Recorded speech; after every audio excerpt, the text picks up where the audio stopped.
Hello. तो आज शुरू करते हैं। जैसा हम लोग को वहाँ एक्चुअल में बनाना है वैसे ही करेंगे आज शुरू। देखो सबसे पहले हम लोग को तो देखो ये है शॉर्ट पेपर ईयर 2019 का और कौन सा पेपर नंबर टेस्ट नंबर 7। इसके बाद रोज तुम लोग को टेस्ट दूंगा आंसर के साथ में। तो पहले टेस्ट को हल करना है फिर आंसर को देना है। तो आज तुम लोगों को कैसे हल करना है जब भी हल करोगे उसको मैं बता रहा हूँ। जैसे ये मानसिक योग्यता परीक्षण, सबसे पहले इस खंड पे आना है, चित्र वाले पे। अब भाग एक है, भाग एक में पहला प्रश्न देखो। प्लस जो छोटे वाले त्रिभुज में है, प्लस जो छोटे वाले त्रिभुज में है, प्लस जो छोटे वाले त्रिभुज में है, प्लस जो छोटे वाले त्रिभुज में है, सभी में सेम है। एक चित्र अन्य से भिन्न है ये बोल रहा है। तो क्या भिन्न है वही देखना है तुम लोग को।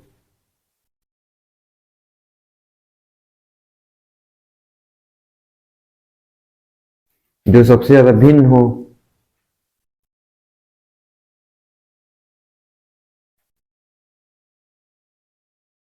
देखो ये जो है धन है तो उसके आगे घड़ी की दिशा में चलते जाएंगे तो आगे में है ये जो त्रिभुज है, ये छोटा त्रिभुज है। धन है तो इसके घड़ी के विपरीत दिशा में है छोटा त्रिभुज जो है, ये त्रिभुज जो है। धन है तो ऐसे घड़ी उल्टा चलता है तो ये घड़ी के विपरीत दिशा में है। धन है तो ये कौन सा दिशा में है, घड़ी के विपरीत दिशा में। तो इसमें क्या डिफरेंस है, ये धन है उसके आगे है, ऐसे चलते जाएंगे तब है ना। और ये कैसे है, धन से ऐसे जाएंगे तब उल्टा, ये घड़ी का उल्टा दिशा है और ये घड़ी का दिशा में है। धन से घड़ी की दिशा में जा रहे हैं तो त्रिभुज मिल रहा है। इसमें धन के घड़ी के विपरीत दिशा में जा रहे हैं तो त्रिभुज मिल रहा है। देखो इसमें भी घड़ी की दिशा में जा रहे हैं तो त्रिभुज मिल रहा है। इसमें भी घड़ी की दिशा में जा रहे हैं तो त्रिभुज मिल रहा है। खाली इसी में घड़ी की विपरीत दिशा में जा रहा है तो त्रिभुज नहीं मिल रहा है। विपरीत दिशा मतलब सॉरी, घड़ी की दिशा में जा रहे हैं, विपरीत दिशा में जा रहे हैं तो त्रिभुज जिसमें भी मिल रहा है। मैं क्या क्या बोल रहा हूं, देखो सॉरी, घड़ी की सीधा दिशा में तो इसमें भी जा रहा है, ये आगे ही बढ़ रहा है, ये घड़ी की दिशा में जा रहा है, ये भी घड़ी की दिशा में जा रहा है। खाली ये ऐसा है जो घड़ी के विपरीत दिशा में जा रहा है। तो यही उत्तर हो गया तुम्हारा।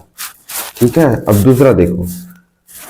3 सर्कल है अंदर में त्रिभुज है, 3 सर्कल है अंदर में चतुर्भुज है, 4 सर्कल है अंदर में चतुर्भुज है, 1 2 3 4 5 सर्कल अंदर में त्रिभुज है, पंचभुज है। तो 5 सर्कल मतलब 5 भुजा, 4 सर्कल मतलब 4 भुजा, 3 सर्कल मतलब 3 भुजा। तो यहाँ पास तो गलत हो गया। तो ये उत्तर है इसका।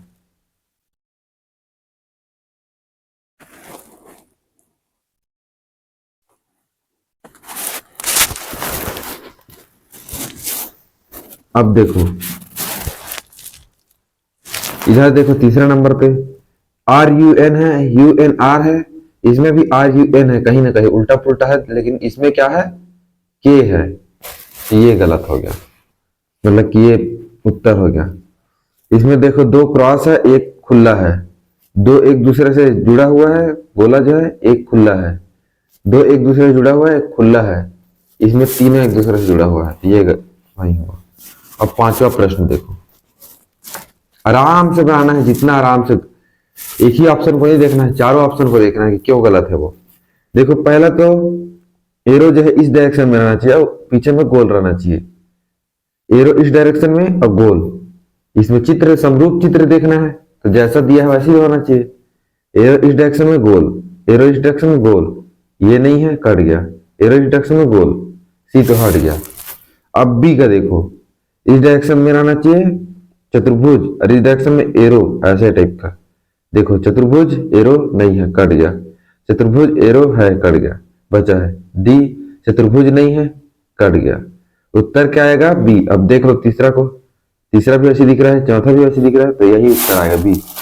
अब देखो इसमें 2 डंडी है, 2 डंडी साइड साइड में 2 डंडी है, तो साइड साइड में 2 डंडी जिसका नहीं है उसको काट दो। इसमें भी नहीं है। अब सी को देखो, 2 डंडी 2 डंडी, 3 डंडी 3 डंडी, 3 डंडी 3 डंडी, यही है सही। आंसर को एक बार वेरीफाई भी करना है कि एक्चुअल में वही है कि नहीं है। देख तो लिए हम लोग, बाकी गलत किए तो ये निकल गया। लेकिन हम लोग का आंसर को एक बार वेरीफाई भी कर लेना है। सी देखो, एक डंडी है, उसमें गोला है, ऊपर से लाइन है, गोला है, इसमें नहीं है, कट गया। ये देखो, इसमें नीचे में नहीं है, ये भी कट गया। एक डंडी गोला है, एक डंडी गोला है, ये दोनों में है। उसके बाद ये ऊपर में तीर का निशान है, तो इसमें तीर का निशान नहीं है, तो ये कट गया। ऊपर का तीर का निशान है, ये त्रिभुज भी दिया है, ठीक है। इसमें तीर जो है सभी बाहर की ओर दिख रहा है, तीर का निशान जो है बाहर की ओर दिख रहा है ना, तो ये अंदर दिख रहा है, तो ये कट गया पहली बात। तो इसमें ये अंदर की ओर दिख रहा है, ये भी कट गया। इसमें ये अंदर की ओर दिख रहा है, ये भी कट गया। बाकी बचा ये, तो देखो इसमें चारों में तीर जो है बाहर के निशान है, ये भी चारों तीर बाहर के निशान है। यही हमारा उत्तर आया, 8वां हो गया। आराम से करोगे तो भी ये आधा घंटा में हो जाएगा। आधा घंटे से पहले नहीं करना है, जल्दबाजी नहीं करना है, सभी ऑप्शन को देखना है। यहाँ गोला है तो पहले तो गोला रहना चाहिए अंदर में, तो ये गोला नहीं है, हट गया। उसके बाद गोला के बाद एक डार्क वाला वो है, डार्क वाला लाइन है, तो गोला के बाद डार्क वाला लाइन इसमें नहीं है, ये भी कट गया, इसमें है। फिर गोला के बाहर डार्क वाला लाइन है, उसके बाद एकदम व्हाइट वाला पट्टी, ये वाला देखो व्हाइट वाला पट्टी है, डार्क के बाद व्हाइट वाला पट्टी है, तो डार्क के बाद व्हाइट वाला पट्टी रहना चाहिए, ये भी कट गया। अब देखो ये सही है, ठीक है, यही सही है। देख लो, यहाँ पर गोला बनेगा, फिर ये बनेगा, फिर ये, फिर ये। अब प्रश्न चित्र में देखो, दो क्रॉस क्रॉस सभी में है, तो दो क्रॉस रहना चाहिए, जिसमें नहीं है उसको काट दो। इसमें नहीं है दो क्रॉस, इसमें नहीं है, इसमें नहीं है, इसमें है, और बीच में लाइन रहना चाहिए दोनों क्रॉस के बीच में, तो इसमें है, तो यही सही है। अब देखो, एक तो यहां से तो जुड़ेगा नहीं, लाइन जो है तो यहां से जुड़ा है, उसको काट दो, और बीच से कटता है, एक कोने से दूसरे कोने में मिला है हर में, तो एक कोने से दूसरे कोने में मिलेगा, इसमें नहीं मिला है, इसमें नहीं मिला है, कट जाएगा। और ये भी कट जाएगा क्योंकि इसका दूसरा डायरेक्शन है। और तीर जो है अंदर की ओर दिशा दिखाना चाहिए थी, अंदर की ओर यही दिखा रहा है, तो यही उत्तर बाहर। अब देखो, अंदर में सबसे पहले काला वाला रहना चाहिए, उसके बगल में ब्लैक वाला, तो ये तो डायरेक्शन ही चेंज आ रहा है, ऐसे रहना चाहिए, इधर दिशा में होना चाहिए, इस दिशा में होना चाहिए ना, तो इस दिशा में नहीं है, उसको काट दो पहले। तो ये है, तो पहले ऊपर में क्या रहना चाहिए, काला वाला, तो ऊपर में काला वाला इसमें है, इसमें नहीं है। देखो इसमें लाइन लाइन वाला है, ये कट गया। अब आ जाते हैं क्वेश्चन नंबर 13 पे। ये सब समझ में आ जाएगा, ये सब तुम लोग को समझ में आता है, लेकिन वहां हम लोग को गलती नहीं करना है, इसलिए चारों ऑप्शन को देखेंगे कि चारों ऑप्शन गलत है तो क्यों गलत है। अब देखो, गुड़ा जो है यहाँ है, दूसरे में यहाँ चला गया, तीसरे में यहाँ चला गया, तो चौथे में क्या चला जाएगा, या वापिस यहाँ चला जाएगा। तो चौथे में यहाँ गुड़ा नहीं है, उसको हटा दो पहले, तो ये हट गया। अब धन यहाँ है, धन यहाँ है, ठीक है, तो धन अगले में कहा चला गया, यहाँ चला गया, फिर यहाँ चला गया, तो अब कहाँ चला जाएगा, फिर वहां चला जाएगा वापिस, तो धन वापिस कहाँ पास रहेगा, यहाँ पास, तो सभी में है, ठीक है। अब देखो दो लाइन तो है नहीं, तो ये दो लाइन है, इसको काट दो पहले। तो अब ऋण देखो, ऋण, इसमें ऋण तो दिया ही नहीं है, तो ये भी कट गया। उत्तर क्या आएगा, सी। गुणा धन और ऋण को ही इधर उधर कर रहा है ना। अब देखो, पहले में एक गोला बना है, फिर उसके बाद दो गोला बना था, उसमें एक लाइन ऐड हुआ ऐसे करके, फिर एक लाइन ऐड हुआ अगले में, तो अगले में फिर एक लाइन ऐड होगा, तो तीसरा में इधर बनेगा कि इधर बनेगा वो अलग बात है, 3 लाइन ऐड होगा, तो ये तो नहीं होगा। बी देखो नहीं होगा, सी भी नहीं होगा, इसमें 2 लाइन ऐड हो गया, इसमें भी देखो ये भी ज्यादा लाइन ऐड हो गया, तो ये भी नहीं होगा। तो क्या होगा, ए। वैसे भी पहले ये जा रहा है, फिर दूसरा में ये, तो तीसरा में ये जाएगा, सीक्वेंस से चलेंगे ना। अब देखो 15वां क्वेश्चन, बाकी ऑप्शन को भी देखना है, बोल रहा हूं। ये एरो जो है पहले, ये देखो ये तीर जो है पहले यहाँ था, फिर यहाँ आ गया दूसरा में, फिर तीसरा में यहाँ गया, तो चौथा में कहाँ आएगा, यहाँ। तो तीर जो एक त्रिभुज जो है कहाँ आएगा, चौथा में यहाँ, तो यहाँ जिसमें नहीं है उसको काट दो, ए में नहीं है, सी में नहीं है, डी में नहीं है, कट गया। अब बी को पूरा ऑप्शन देखो, ये आ गया, गुड़ा कहाँ आना चाहिए, पहले यहाँ फिर यहाँ, तो यहाँ आना चाहिए, गुड़ा यहाँ है, ठीक है। गोला को देखो, गोला जो है यहाँ आया, फिर यहाँ आया, फिर यहाँ आना चाहिए, तो यहाँ है, ठीक है।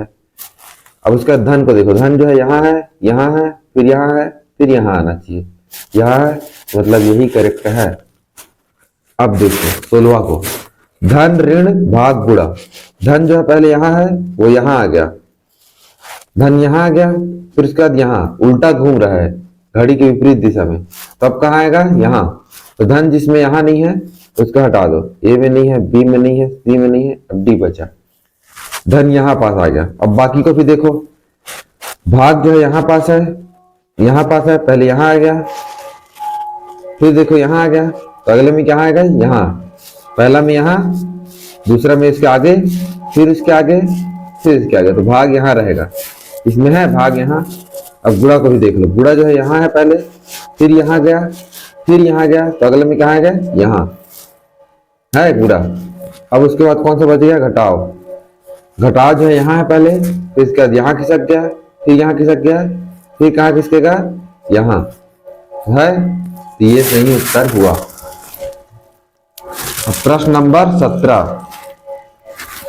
17 में देखो, ये गुणा पहले बीच में ही था, अब उसी को पूरा लाइन मिला के कर दिया। धन पहले बीच में था, तो ये पूरा मिल जाएगा, अब धन ही रहेगा, गुणा तो नहीं होगा, तो ये तो गलत हो गया, ये भी गलत हो गया, ये भी गलत हो गया। धन वैसे ही मिलेगा, ये बस लाइन को बढ़ा देंगे इधर इधर, तो ये होगा।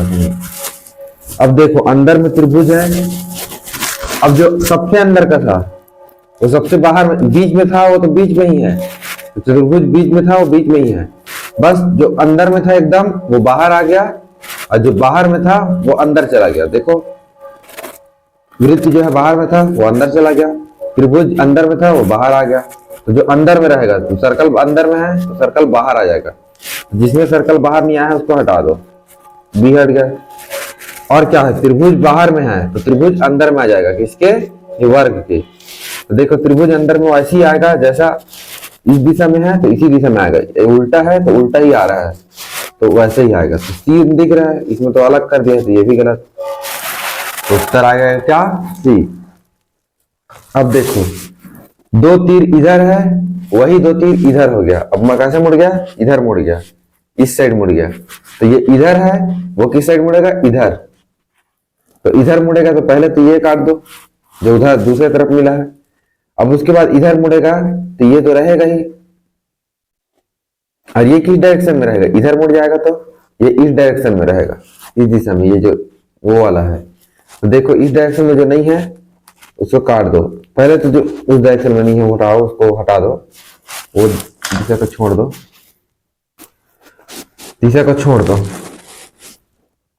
ये जो है अगर ऐसे है तो ये दोनों दिशा जो है चेंज हो जाएगा पहले तो, और ये तो रहेगा ही, जैसा है चित्र वैसा ही है, मान के चलो तो ये इसका दर्पण प्रतिबिंब है, जितना दूरी में ये है, जितना दूरी में ये है उतना दूरी में ये है, वैसे इतना दूरी में ये है, इतना दूरी में ये है, ये उसका दर्पण प्रतिबिंब है। इसका दर्पण प्रतिबिंब बनाओ तो ये तीर बनेगा, और ये ऊपर है ऊपर रहिएगा, तो जिसमें ऊपर नीचे कर दिया वो गलत हो गया। देखो इसमें तो उल्टा कर, ठीक है ठीक है, यहाँ तो देखो ये तीर है, ये कोने में थोड़ी ना है, तो ये गलत हो गया। ये भी देखो ये ऊपर है तो ऊपर ही रहेगा, ऊपर की ओर है तो ऊपर की ओर ही है ना, ये नीचे है तो नीचे ही है, तो ये गलत हो गया, बी उत्तर। अब देखो मिरर इमेज बनाओगे तो इसका ऐसे ही बनेगा, दर्पण प्रतिबिंब। अब देखो पहले ये ऐसे है तो ये इधर घड़ी की दिशा, घड़ी के विपरीत दिशा में ऐसे मुड़ गया 90 डिग्री। अब ये ऐसे है तो घड़ी के विपरीत दिशा, विपरीत कौन सा है, ये घड़ी के विपरीत कैसे चलता है, ऐसे, तो ये इधर हो जाएगा, मुड़ जाएगा 90 डिग्री, तो ये 90 डिग्री मुड़ जाएगा, तो कौन सा हो जाएगा, डी। सी तो होगा नहीं, बी तो होगा नहीं, अब ए हो सकता है, तो ए तो क्या, कौन सी दिशा में मुड़ रहा है, घड़ी की दिशा में मुड़ रहा है, तो घड़ी की दिशा में थोड़ी ना मुड़ना है, घड़ी की विपरीत दिशा में मुड़ना है इसके हिसाब से, तो इसका उत्तर आएगा डी। अब आ जाते हैं इसमें, अब इसमें देखो ऊपर में क्या खाली है, त्रिभुज के लिए खाली है, तो ऊपर में एक त्रिभुज बनना चाहिए, तो इसमें तो नहीं बन रहा, काट दो। और उसके बाद बीच में इसके लिए एक खाली जगह बनना चाहिए, तो खाली जगह देखो बन रहा है इसमें, ठीक है। और इसमें देखो त्रिभुज बन रहा है, यहां रख भी दोगे तो ये उल्टा रखना पड़ेगा, और ये जो है अंदर जो बन रहा है ये बहुत लंबा बना है दोनों में, ये भी कट गया, ये भी कट गया। इसके लिए देखो ये अंदर गया और इसके लिए ये है, फिर इसके लिए ये है, फिर इसके लिए ये है, खत्म। तो ए उत्तर आएगा करेक्ट। 3 अंदर जाना चाहिए, एक किसके लिए, 2 3, तो 3 रहना चाहिए। और ये देखो ये तो बहुत दूरी में है, तो ये दोनों गलत हो जाएगा। उत्तर सही क्या होगा, सबसे ज्यादा सटीक ये आएगा, और उसी दिशा में भी है। अब इसको पूरा करने के लिए देखो, गोला अंदर की ओर जाना चाहिए और इसी दिशा में रहना चाहिए। गोला अंदर की ओर और इसी दिशा में, ये तो बाहर, ये तो नहीं कंप्लीट करेगा, ये भी कंप्लीट नहीं करेगा, इसको हटा दो। गोला अंदर की ओर और उसी दिशा में, और ये छोटा गोला है, ये भी हट गया, तो ये आएगा उत्तर। अब देखो इसको कंप्लीट करने के लिए एक त्रिभुज इधर है, तो एक त्रिभुज इधर आना चाहिए, त्रिभुज इधर, ये वाला तो दे दिया है, वो एक्स्ट्रा दिया है क्योंकि ये तो दे दिया है।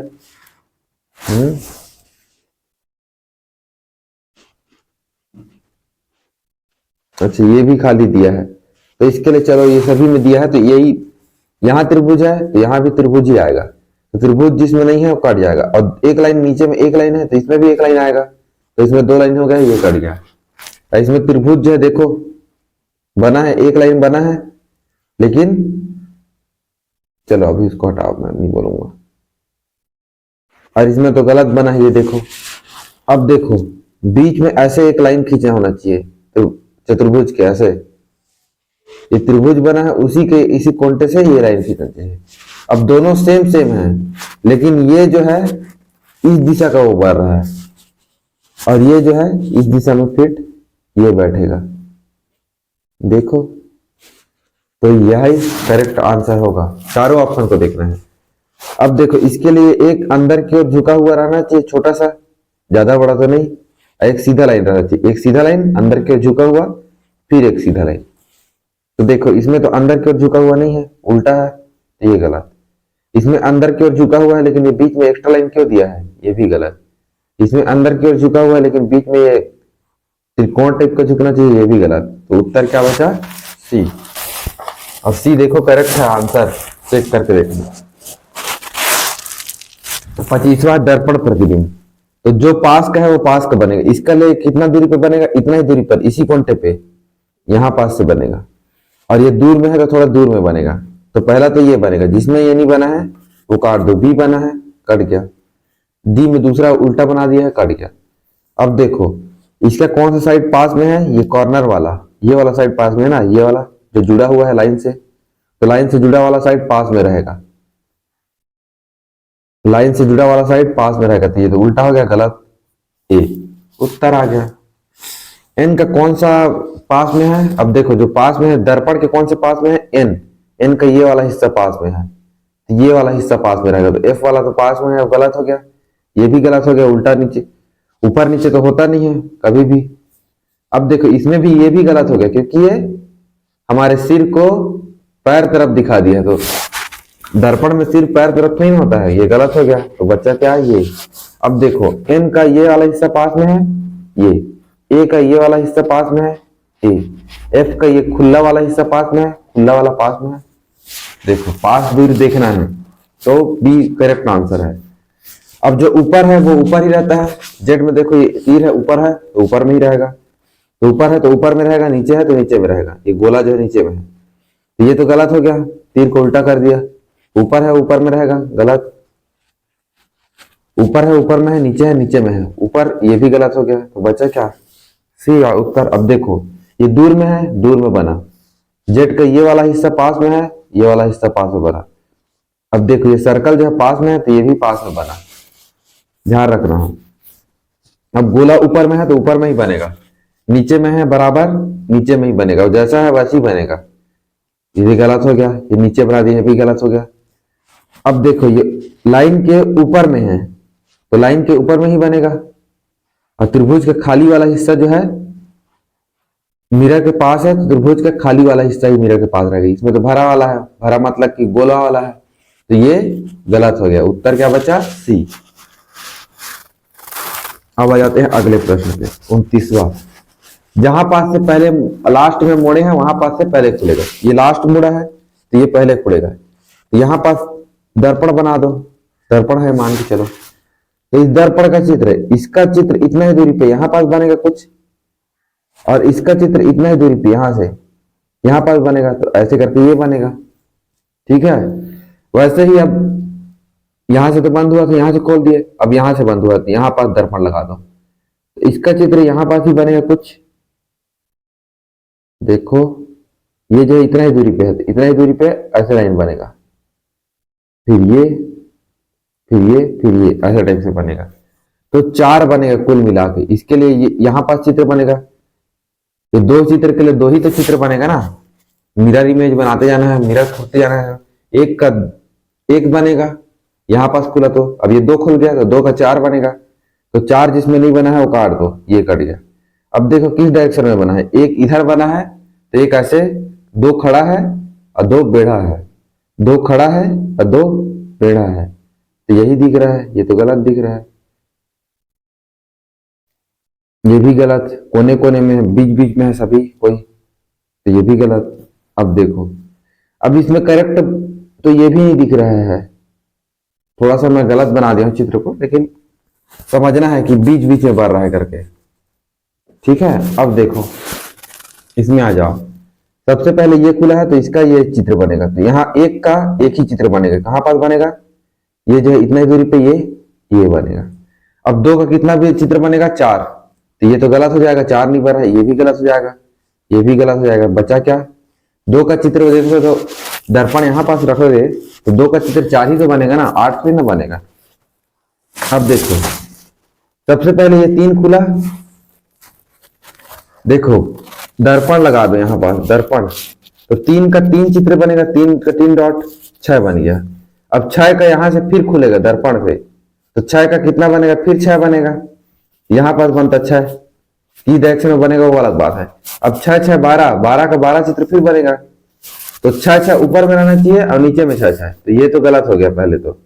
अब देखो दिशा देखो कौन सा रहेगा, ये है क्या, अब यहां पास खुलेगा, तो इसका चित्र उतना ही दूरी, इसका चित्र उतना ही दूरी पे यहां पास दर्पण लगा दो, तो इसका यहां पास बनेगा, इसका इमेज यहां पास बनेगा, इसका यहां है, तो वैसे ही करके ऐसे बनेगा। तो ऊपर का डायरेक्शन जो है ये रहेगा, तो जिसमें नहीं है वो कट गया, ये तो कट गया, एक का दूसरा डायरेक्शन चेंज हो गया है, और उसी का प्रतिरूप इसमें बनेगा नीचे में। अब देखो यहाँ पास, यहाँ 2 खुला है, 2 त्रिभुज है, तो सबसे पहले इसी को खोलो, तो इसका चित्र कहाँ पर बनेगा, यहाँ पास 2 का 4 चित्र बनेगा, 2 है तो 4 बनेगा, फिर यहाँ पास तो फिर खुलेगा, तो 4 का कितना बनेगा, देखते हैं, ये ऊपर बना, ये ऊपर बना, इसका यहाँ पास से खुलेगा तो, और इसका चित्र इतना ही दूरी पे यहाँ पास बनेगा। देखो कौन सा बन रहा है इसमें, ये वाला बन रहा है, ये तो बनेगा नहीं, 2 तो बीच में बनना चाहिए तो वो नहीं बन रहा है, ये भी गलत बन रहा है, डायरेक्शन चेंज है, सेम बना है लेकिन दोनों तरफ बनता है त्रिभुज जो है, यहाँ एक ही तरफ बना है, पहले तो पहला आंसर गलत हो गया। अब आते हैं 33वां प्रश्न पे। 33वां प्रश्न बोल रहा है कि एक त्रिभुज रहना चाहिए और 2 एक ऐसा टाइप का चित्र रहना चाहिए और एक गोला टाइप से। देखो सभी में दिख रहा है, ये तो पहले गलत हो गया, ये है ठीक है। अब इसमें देखो अंदर की ओर रहना चाहिए, बाहर की ओर है, ये भी हट गया। अब दोनों में देखो ये जो है गोला भर रहा है क्या, अर्ध ऐसे छोटा गोला भर रहा है क्या, ये भी गलत हो गया, तो उत्तर क्या बचा, सी ए, क्योंकि ये छोटा बनना चाहिए था। अब छोटा बड़ा से भी ज्यादा नहीं देखना है ना, देखो कि इसका शेप भी यहां से थोड़ा सा सीधा है, जबकि यहां पास बनना चाहिए था, तो उसी को देखो दोनों में से कौन करेक्ट है, तो ए उत्तर आ गया इसका। अब 34वां देखो, 2 चतुर्भुज रहना चाहिए, 2 चतुर्भुज रहना चाहिए ऐसे वाला, ये 2 चतुर्भुज तो है, ऐसे वाला कहाँ है, गलत। अब 2 चतुर्भुज देखो, इसमें तो है नहीं, ये भी गलत। 2 चतुर्भुज है, एक ऐसे वाला भी है, लेकिन ये वाला कहाँ गया, नहीं है, तो ये भी गलत नहीं है, तो ये भी गलत।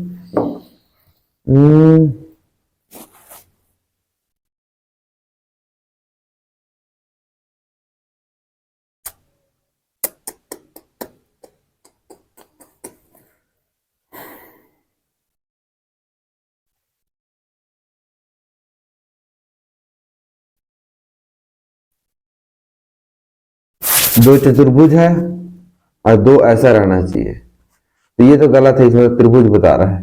और ये भी गलत है, वैसे इसमें सभी गलत है। अब देखो इसमें सबसे करेक्ट कौन सा दिख रहा है। 34वां में सभी गलत है। आराम से देखो 34वां का उत्तर क्या दिया है, देखते हैं। 34वां का उत्तर दिया है सी को दिया है। तो ये जो है यहां से ना रह के ये जो लाइन है यहां से होगा तब सही होगा। ये देखो यहां से होगा बीच से तब तो सही होगा ना। यहां जो है कोने में मिला दिया है तो ये गलत हो गया है। तो ये गलत है, लेकिन अगर इसी को यहां से मिला देंगे तो बन जाएगा। ये ऊपर वाला भी बन जाएगा, नीचे वाला भी बन जाएगा। तो गलत मिलाया है, तो उत्तर इसका सी है, लेकिन ये गलत है इसमें सभी आंसर। तो ऐसा होता है। 35वां देखो, एक दो चतुर्भुज होना चाहिए, एक वो, तो इसमें तो नहीं है, काट गया। इसमें है, ये इसको रखे रहो। इसमें है, इसको रखे रहो। और डी में तो है नहीं, इसको काट दो। दोनों अब सेम है, दोनों अब सेम है। दोनों में क्या अंतर है, खाली एक में ऊपर में है, एक में नीचे में है। तो देखो जिस दिशा में बना है उसी दिशा का ज्यादा मार रखो। पहले तो बी उत्तर आएगा। 35वां का बी या सी में दिया होगा आंसर। देखो बी दिया है, देखो ऐसे ही रखा हुआ है ना, तो ऐसे ही जोड़ दो इसको। जिस दिशा में है, ये नीचे में है तो नीचे में ही है, ऊपर में है तो ऊपर में है। दोनों सेम दिख रहा है, तब जैसा है वैसी को पहले रिप्लेस लेना है। ठीक है। अब देखो पहले ये बना, एक रहना चाहिए चतुर्भुज ऐसा टाइप का नीचे में, और एक इधर चतुर्भुज। तो ये तो गलत हो गया, दो त्रिभुज एक्स्ट्रा दे दिया है। ये भी गलत हो गया क्योंकि इसमें ये तो बढ़ रहा है, हाँ ये भी बढ़ रहा है, ये भी है। अब दिशा को पहले नहीं देखना है, पहले उसको देखना है। अब देखो इसमें तो ये कहां से आ गए, ये चतुर्भुज कहां से आ गए, ये तो अलग बन रहा है, ये भी गलत हो गया। इसमें दो चतुर्भुज बन रहा है, तीन चार फिगर बन रहा है, तो ये भी गलत हो गया। तो उत्तर क्या बचा, बी। अब देखो इसमें है कि नहीं, ये तो है, ये भी है और ये भी है। दिशा अगर जरूरी नहीं है और जैसा है वैसे देखो। कभी कभी अगर नहीं है जैसा है वैसी, तब ऐसे देखना है। जब दो एक समान है तब जैसा है वैसे रखा है उसी को देखना है। अब देखो एफ, इसमें समरूप देखना है। एफ देखो ऐसे होगा, तिरछा लाइन और बीच में दो लाइन, तिरछा लाइन बीच में दो लाइन। इसमें नहीं दिखा है, यहां दिख सकता है, यहां हो सकता है। तिरछा है बीच में दो लाइन, ये नहीं है। तिरछा है बीच में दो लाइन, इसमें है, लेकिन ये छोटा सा ही ना है, बड़ा है। तो ये दोनों में से सबसे सटीक कौन सा बैठता है, ये ज्यादा सटीक बैठता है। सबसे सटीक यही दिख रहा है मुझे, सबसे सटीक यही दिख रहा है। लेकिन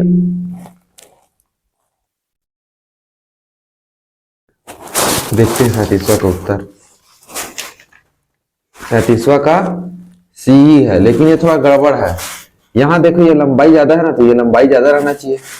तो जब ऐसा ना मिलते रहे, तो जो सबसे पास का है उसको देखना है, जो सबसे ज्यादा नजदीक में इसके पास है। अब जेड देखो, जेड रहना चाहिए। जेड इसमें तो है, इसमें कहाँ है, उल्टा जेड है लेकिन जेड है, उल्टा है लेकिन। अब इसमें देखो, इसमें भी जेड है, इसमें भी जेड है। अब इसको उत्तर को किसको लेगा बताओ, तीनों में से किसको उत्तर लोगे। तो पहले तो ओरिएंटेशन देखोगे, ऐसे है तो ऐसे ही रहना चाहिए, तो इसमें उल्टा हो गया है तो इसको हटा दो। अब देखो इसमें ऐसे है, इसमें भी ऐसे है, लेकिन ये छोटा सा है थोड़ा सा। तो इसमें सबसे छोटा कौन सा है, ये वाला दिख रहा है, यही वाला। इसमें तो थोड़ा बड़ा भी है, इसमें भी थोड़ा बड़ा है। सबसे छोटा किसमें है, इसमें। तो यही आंसर होगा। तो देखना है कि तीनों जो है में सबसे अच्छा कौन सा है। जेड तो सभी में दिख रहा है ना, इसमें भी दिख रहा है, तो तीनों में सबसे छोटा कौन सा है, ये वाला। और ये छोटा भी है। अब देखो ये बीच में रहना चाहिए, तो बीच में ये खाली इसी में दिख रहा है, बाकी में तो गोला दिख रहा है, स्पष्ट दिख रहा है, उसको डायरेक्ट माना। अब देखो इसको देखना है, एक सीधा लाइन थोड़ा सा बड़ा रहना चाहिए, फिर ये बीच का लाइन, फिर छोटा। तो सीधा लाइन देखो, फिर ये बड़ा, फिर बीच में सीधा रहना चाहिए, नहीं है तो इसमें तो है नहीं, काट दो। एक सीधा लाइन रहना चाहिए, बीच में बड़ा, फिर ऐसे है इसमें, लेकिन ये सीधा लाइन बीच में बड़ा, ये इसमें भी है, लेकिन अभी देखते हैं साइज के हिसाब से। सीधा लाइन इसमें तो है ही नहीं, तो ये तो गलत हो गया पहले ही। इसमें भी नहीं है तो ये भी गलत हो गया, तो बचा क्या? उत्तर बी ही बचा। अब देखो 40वां के बाद हम लोग 41वां पे नहीं आएंगे, गणित पे नहीं आएंगे। सबसे पहले देखो आधा घंटा में ये कंप्लीट हो जाता है, आराम से आधा घंटा समय दो तो आधा घंटा में ये चारों ऑप्शन को देखते हुए भी चित्र वाला कंप्लीट हो जाएगा। अब उसके बाद हम लोग सीधा हिंदी वाले में आ जाएंगे। अब ध्यान रखना, जब 40 टिक मार लिए ना तो आधा घंटा से थोड़ा ज्यादा टाइम भी लगता है, क्योंकि गोला घेरने में टाइम लगता है, तो 35 से 40 मिनट लग सकता है। लेकिन आराम से बनाना है हम लोग को, सही बनाना है लेकिन आराम से। औषधालय है, लिखाया है क्या है प्रश्न, पहले पढ़ो। औषधालय है, अपने बीजों, छालों और पत्तियों के औषधि लाभों के कारण नीम के वृक्ष को गांव का औषधालय कहा जाता है। किसको कहा जाता है? नीम के वृक्ष को औषधालय कहा जाता है। क्यों? औषधि लाभ है, औषध धन आलय से बना हुआ है। तो औषधालय कृषि भूमि को कहा जाता है? नहीं कहा जाता है। औषध भंडार को कहा जाता है? खेल का मैदान को, फार्म हाउस को। किसको कहा जाता है? जिसमें औषध रहे। औषध मतलब दवाई के गुण, दवाई का भंडार। तो औषध आलय का मतलब भी होता है औषध का घर। तो औषध का घर कहाँ है? जहां औषध भंडार रखते हैं। जैसे कि अनाथालय बोलते हैं ना, तो अनाथालय का मतलब अनाथों का घर, जहां अनाथों का भंडार रहता है। तो औषध का भंडार होगा इसका उत्तर। नीम के पेड़ का किसान के लिए उपयोगी है भाग है। नीम के पेड़ का किसान के लिए उपयोगी भाग है। अब देखो किसान के लिए क्या उपयोगी है। कीटों के नियंत्रण में नीम का तेल महत्वपूर्ण भूमिका अदा करता है और इसका उपयोग मच्छर प्रतिरोधक के अलावा नीम के बीजों की खली उर्वरक के रूप में प्रयुक्त होती है। अब किसान क्या करता है? खाद उर्वरक का ही तो उपयोग करता है ना। तो नीम के बीजों का किसका उपयोग कर रहा है? उर्वरक के रूप में नीम के बीजों का। तो किसान क्या उपयोग करता है? ये भी ध्यान रखना है, उर्वरक का उपयोग करता है ना। तो उर्वरक किसान उपयोग करता है, उसके लिए क्या कौन सा ये वो होगा उपयोगी भाग? बीज होगा किसान के लिए, क्योंकि उर्वरक चाहिए किसान को। अब देखो निम्नलिखित में से कौन सा शब्द निर्दोष का पर्यायवाची है? निर्दोष, नी जहां पे आ गया मतलब नहीं या बिना, बिना निर्दोष मतलब बिना दोष के, बिना दोष के मतलब दोष रहित। रहित को भी, रहित का मतलब भी बिना होता है, मतलब कि उसके बिना। और सहित मतलब कि साथ में। रहित और सहित में ये अंतर है, रहित मतलब बिना और सहित मतलब साथ में। जैसे कि तुम लोग को बोलेंगे, मान के चलो कोई जो है किसी के में भावना नहीं है तो उसको बोलेंगे भावनाहीन या भावना रहित। भावनाहीन मतलब भावना नहीं है, भावना रहित मतलब भी भावना से परे है। ठीक है, तो इसका उल्टा हो जाएगा पर्यायवाची नहीं है, पर्यायवाची नहीं है बोला है ना। तो निर्दोष मतलब बिना दोष के, तो दोष रहित मतलब बिना दोष के। त्रुटिहीन मतलब, त्रुटि मतलब गलती, और हीन मतलब नहीं बताया हूं अभी भी, तो बिना गलती के। तो गलती जो नहीं रहेगा वो निर्दोषित रहेगा ना। बेजोड़ मतलब कि किसका, जिसका कोई जोड़ ना हो। कुरूप मतलब बदसूरत, पर्यायवाची नहीं है। बेजोड़ और कुरूप, कुरूप मतलब बदसूरत को बोलते हैं। तो बदसूरत जो है निर्दोष का पर्यायवाची है क्या? नहीं है, तो यही उत्तर हो जाएगा। अब देखते हैं 63वां का कौन सा दिया है। वैसे तो 63वां का दिया है हमारा डी, डी दिया है। बाकी बेजोड़ मतलब होता है जिसका कोई तोड़ ना हो। इसको भी निर्दोष से थोड़ा सा लिंक कर किया जा सकता है, लेकिन ये भी पर्यायवाची नहीं है। लेकिन इन दोनों में से बदसूरत, बदसूरत का दोष से कोई संबंध ही नहीं है। बेजोड़ मतलब बिना जोड़ के, जिसका कोई तोड़ ना हो, जो बिना दोष के हो, उसको ही बोल सकते हैं बेजोड़, बोल सकते हैं निर्दोष को भी। अनुच्छेद से शब्द कीट से तात्पर्य है। कीट मतलब क्या बोलते हैं? कीट किसको बोलते हैं? कीड़ा को बोलते हैं। तो कीटों के नियंत्रण में खली का, कीटों के नियंत्रण में खली, नीम का तेल का अनुच्छेद में कील। कीट क्या करते हैं भाई? कीट, कीड़ा क्या करते हैं? फसल नष्ट करने वाले कीड़े मकोड़े से होगा या फिर क्रुद्ध व्यक्ति से, गंदा पानी से, प्रदूषण से। कीड़े के बारे में बात कर रहे हैं तो कीड़े के बारे में बात कर रहे हैं तो कीड़ा की भी बात होगा। तो 64वां का ये आंसर। 65वां, गांव में नीम की खालिस्तान का उपयोग दांत के ब्रश के रूप में किया जाता है। नीम के क्या का उपयोग करते हैं? जड़ का उपयोग करते हो क्या? पत्ती का उपयोग करते हो? दांत ब्रश करने के लिए बीच के खली का करते हैं क्या? ये तो सभी को पता है, टहनी का उपयोग करते हैं। अब अनुच्छेद 2 में आते हैं। अब प्रश्न को पहले पढ़ लो, प्रश्न उस पार है तो ना। खालिस्तान ने चबाने वाली गोंद की खोज की। किसने चबाने वाले गोंद की खोज की? वही पूछा है। तो देखो, चबाने की गोंद चिंगम को बोलते हैं, कि खोज मेक्सिको के जंगल में मायन लोगों ने 1000 वर्ष पूर्व की। किसने? मेक्सिको के जंगल में मायन लोगों ने। किसने की? मायन ने। पहला, खालिस्तान वे श्रमिक होते हैं जो चिकल एकत्र करते हैं। कौन सा? सेपेडिला, मायन, चिकलेरा, गमर। अब देखो कौन से श्रमिक है जो गोंद वो इकट्ठा करते हैं। उन्होंने पाया कि एक सेपेडिला के पेड़, सेपेडिला तो पेड़ है, से कोई तरल पदार्थ बह रहा है। जब वह बाहर निकल जाता है, से कोई तरल पदार्थ बह रहा है, जब वह बाहर निकल जाता है तो गाढ़ा हो जाता है। वे इसे चिकल कहते थे। कौन लोग चिकल कहते थे? मायन लोग। वे मतलब कि ये सर्वनाम है।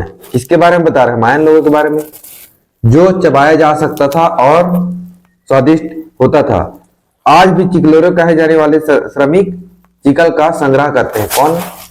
चिकलेरो कहे जाने वाले कौन करते हैं संग्रह? चिकलेरो संग्रह करते थे ना। संग्रह मतलब एकत्र, एकत्र मतलब इकट्ठा करना। संग्रह और इकट्ठा और एकत्र तीनों एक ही है, पर्यायवाची है। संग्रह तीनों पर्यायवाची है। चिकल के बड़े टुकड़े कहां भेजे जाते हैं? अब देखो चिकल के टुकड़े के बारे में यहां तक तो पढ़ लिए थे। चिकल को उसका पानी हटाने के लिए उबाला जाता है। इसके बाद इसके बड़े टुकड़े प्रत्येक लगभग 30 पाउंड या 14 किलोग्राम के बनाए जाते हैं। इन टुकड़ों को गेंद की फैक्ट्री में भेजा जाता है। कहां भेजा जाता है? गोंद की फैक्ट्री में। तो इसका उत्तर क्या हो गया? बी। 69 बोल रहा है, चिकल से बहुत से पदार्थ निम्न सभी के लिए मिलाए जाते हैं सिवाय खालिस्तान के लिए। अब देखो यहां तक तो पढ़ चुके थे। फैक्ट्री में भेजा जाता है, वहां इसे मीठा, नरम, क्या बनाया जाता है? मीठा, नरम, सुगंधित और रंगीन बनाने के लिए अनेक चीजों के साथ लाया जाता है। क्या क्या करने के लिए? मीठा, नरम, सुगंधित और रंगीन। तो क्या क्या करने के लिए? सिवाय बोला है। सिवाय मतलब कि चिकल के बहुत से पदार्थ निम्न सभी के लिए मिलाए जाते हैं। सिवाय, सिवाय उसको छोड़ के, उसके अलावा। सिवाय का मतलब है उसके अलावा। तो क्या चीज नहीं किया जाता? उसके अलावा, खालिस्तान के लिए। तो नरम बनाने के लिए तो उपयोग करते हैं, नरम बनाने के लिए तो उपयोग करते ही हैं। सुगंधित बनाने के लिए भी पढ़े हैं, मीठा बनाने के लिए भी पढ़े हैं, गाढ़ा करने के लिए नहीं पढ़े हैं। देखो यहां क्या पढ़े हैं? नरम, सुगंधित, रंगीन, मीठा, चारों चीज पढ़े, लेकिन गाढ़ा पढ़े क्या? गाढ़ा पढ़े क्या? तो इसके अलावा सभी काम के लिए यूज किया जाता है। तो सी जो है हमारा उत्तर हो जाएगा, क्योंकि हम लोग इसके अलावा पूछा है। सिवाय मतलब इसके अलावा। इस अनुच्छेद के लिए उपयुक्त शीर्षक क्या है? गोंद के बारे में बताया गया है इसमें, कि गोंद के बारे में थोड़ी ना बताया गया है, चिंगम के बारे में बताया गया है। चिंगम कैसे बनता है, कैसे वो करता है। तो चिंगम की कथा बोल सकते हैं इसको, इसके बारे में बताया गया है। अब आते हैं, पवित्र स्थानों पर जाने वाले लोग होते हैं धार्मिक सैर सपाटा करने वाले। भारतीय तीर्थयात्रियों और तीर्थयात्राओं का देश है। ये पवित्र स्थान चाहे पहाड़ों पर हो या मैदानों में, सामान्यतः या तो नदियों के तटों पर स्थिर है या समुद्र के तटों पर। इन तीर्थ स्थलों पर जाने वाले केवल धार्मिक लोग ही नहीं होते, वरन सारे भारत से विदेश और विदेशों से पर्यटक और सैर सपाटे वाले लोग भी होते हैं। क्या वाले लोग होते हैं? पर्यटक और सैर सपाटे वाले लोग। तो क्या होते हैं? पर्यटक। धार्मिक के अलावा सैर सपाटा और पर्यटक होते हैं। अब देखो अगला क्या है? निम्नलिखित में कौन शब्द सामान्यता, सामान्यता का पर्यायवाची है? सामान्यता मतलब कि जनरली या आमतौर पर।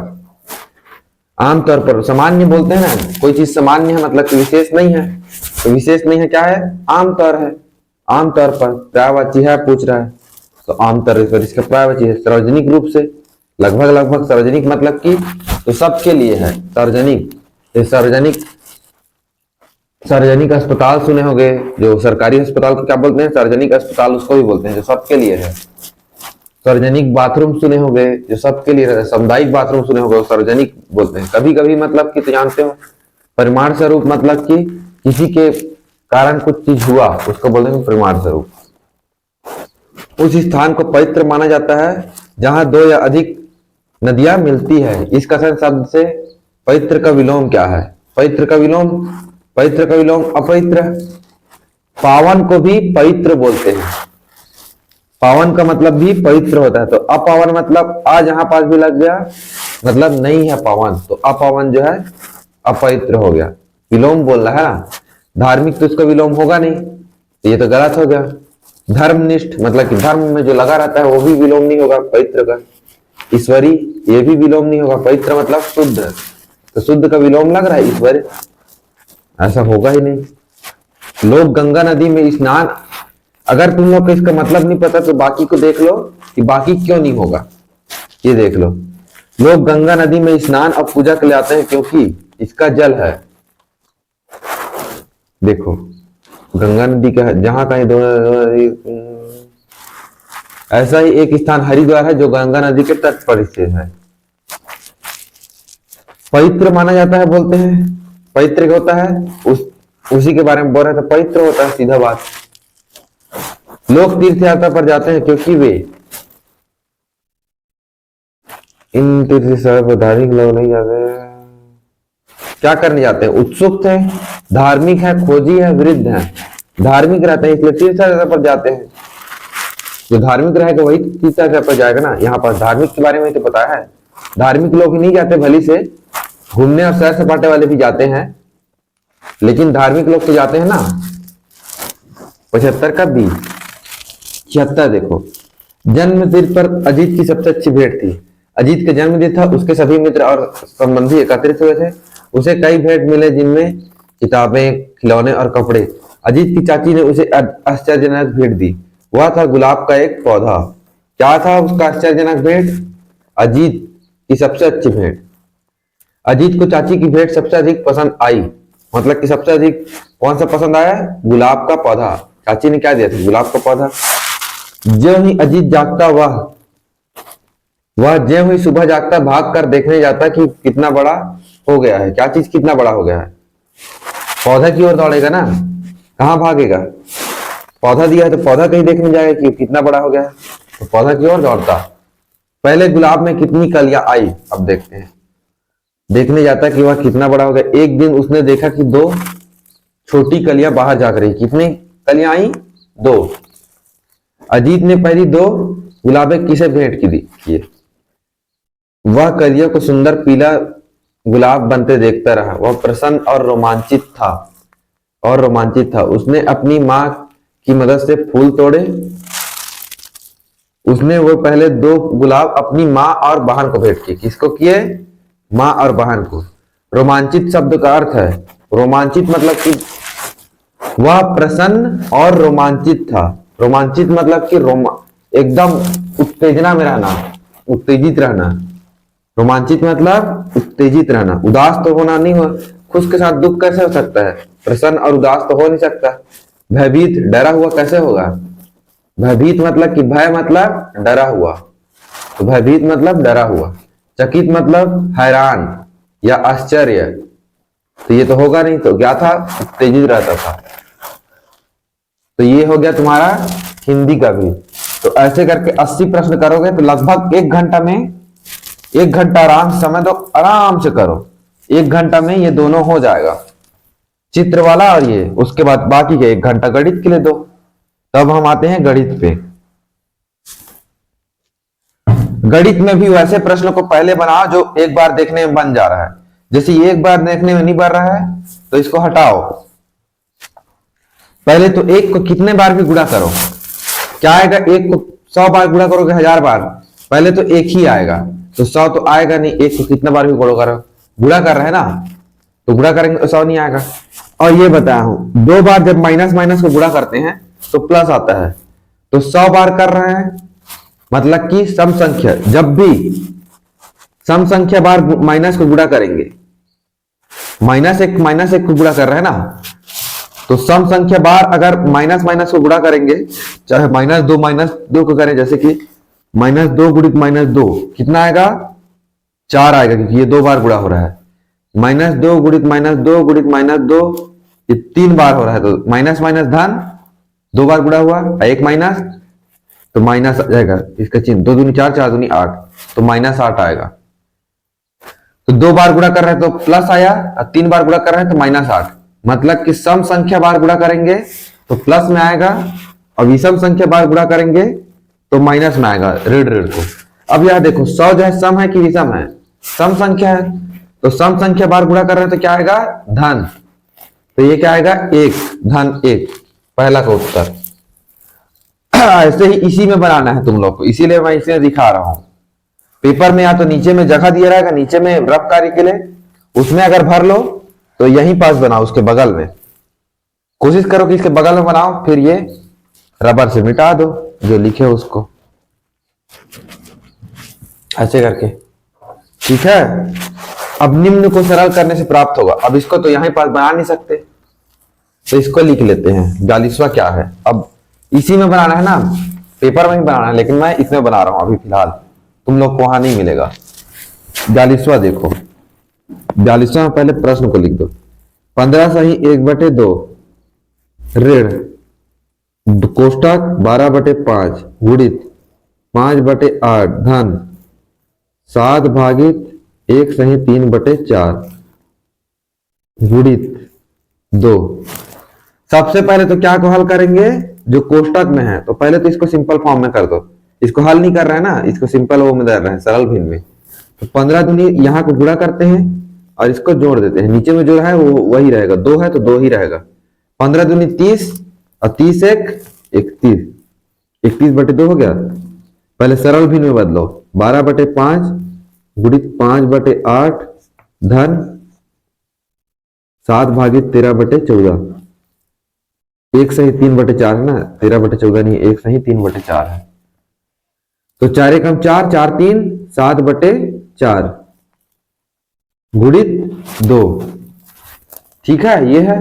अब इसको हल करते जाओ, अब जहां को पहले हल करना है उसी को देखो, पहला कोष्टक को हल करते हैं, जब भी हल करते हैं बोर्ड मास याद है तो कोष्टक को हल करते हैं, तो कोष्टक के अंदर भी कोष्टक है, तो ये कोष्टक को पहले हल करेंगे, तो 7 भागी 7/4 मतलब 7 गुणित 4/7, 7 एकम 7 7 एकम 7 क्या आ गया 4, तो ये कोष्टक हल हो गया, क्या आ गया 12/5 गुणित 5/8 धन 4 बचा। अब इस कोष्टक को हल करेंगे, इसको हटाओ इधर, बाकी को मत लिखो, इस कोष्टक को हल करेंगे। तो अब गुणा और धन है, तो सबसे पहले किसको हल करेंगे, गुणा को, तो इसको हल करो, 4 दूनी 8 4 तिया 12, 5 एकम 5 5 एकम 5, तो ये क्या आ गया 3/2 धन 4। अब इस कोष्टक को फिर हल करेंगे, क्योंकि कोष्टक कभी भी हल नहीं हुआ है, तो कोष्टक को ही हल करेंगे अभी फिलहाल। तो 3/2 धन 4, 4 के नीचे कुछ नहीं है मतलब 1 है, तो दोनों के नीचे को दोनों को 2 2 करेंगे, यहाँ 2 है तो इसको भी 2 कर दो, तो इसे 2 कैसे करोगे, गुणा करके 2 से, तो 2 चौक 8, दोनों के नीचे में 2 2 आ गया तो 2 लिख दो, 3 5 8 11, 11/2, तो क्या आ गया अब 31/2 ऋण, ये धन में है, 11/2 जो है क्या में है धन में है, तो धन में है, ऋण बाहर में ब्रैकेट के लगा गया है, मतलब कि अगला गुणा होगा, तो ऋण गुणित धन होगा तो ऋण ही आएगा, चिन्ह जो है ऋण गुणा धन क्या होता है हमेशा ऋण, ऋण ब्रैकेट में अंदर में धन 3 है तो क्या आएगा ऋण 3, क्योंकि ऋण गुणित धन हो रहा है, ब्रैकेट के बाद कुछ चिन्ह नहीं है मतलब गुणा है, ये ऋण आ गया, तो 11/2 गुणित 2, इसको तो भूलेंगे नहीं। अब देखो गुणा और घटाव है, तो सबसे पहले क्या करते हैं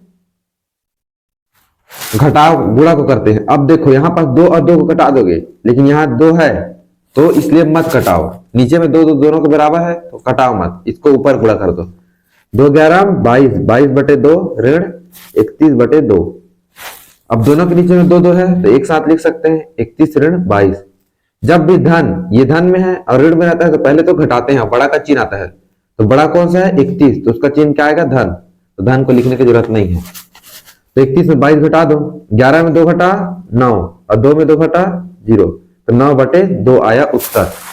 अब इसको देखो ऐसे भी है, ये भी उत्तर दे सकता है तो C आ गया, या फिर 2 चौक 8, 4 सही 1/2 भी उत्तर में दे सकता था।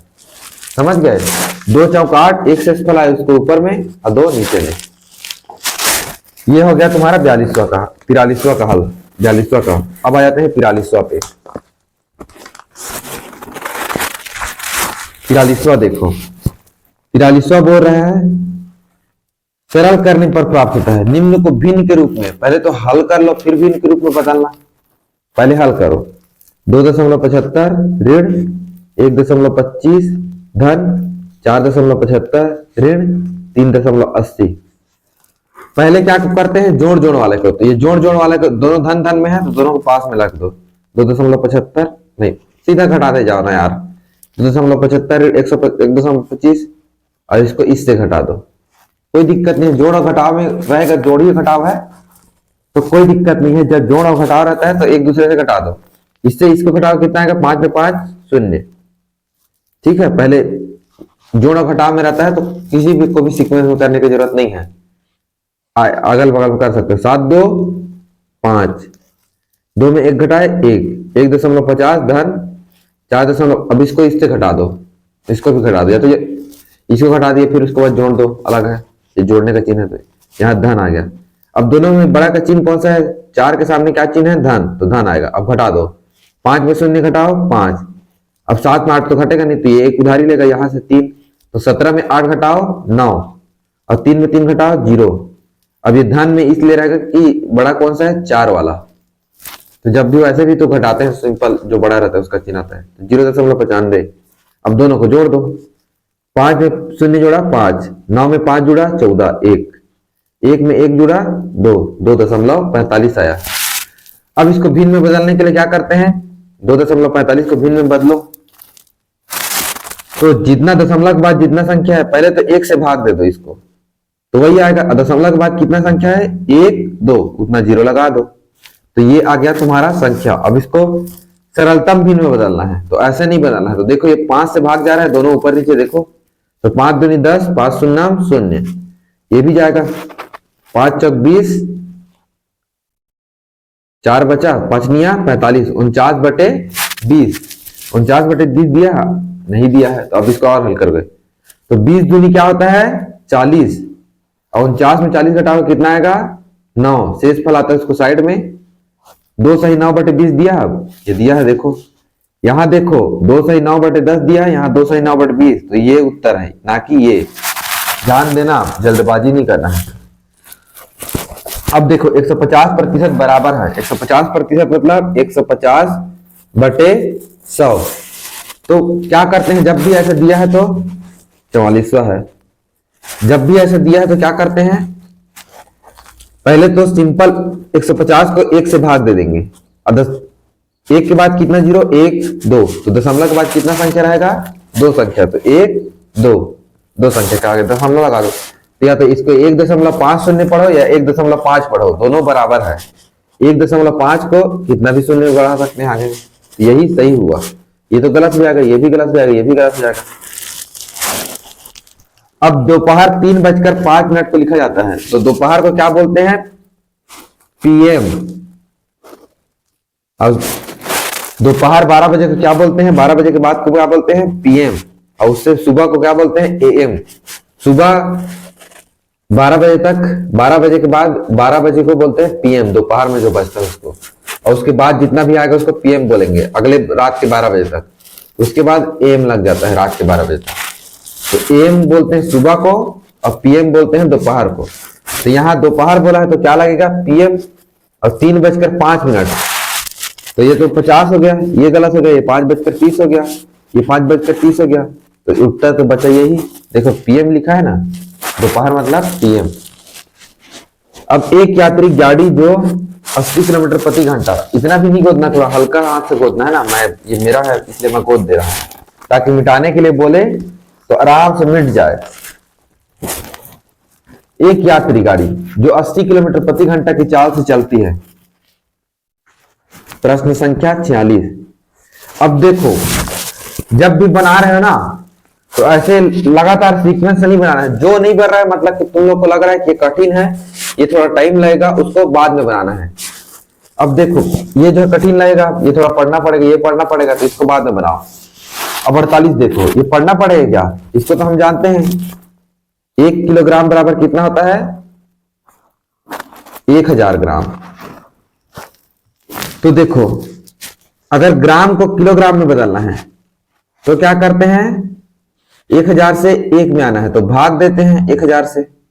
1000 को 1000 में भाग दे दोगे, क्या आएगा, 1 किलोग्राम।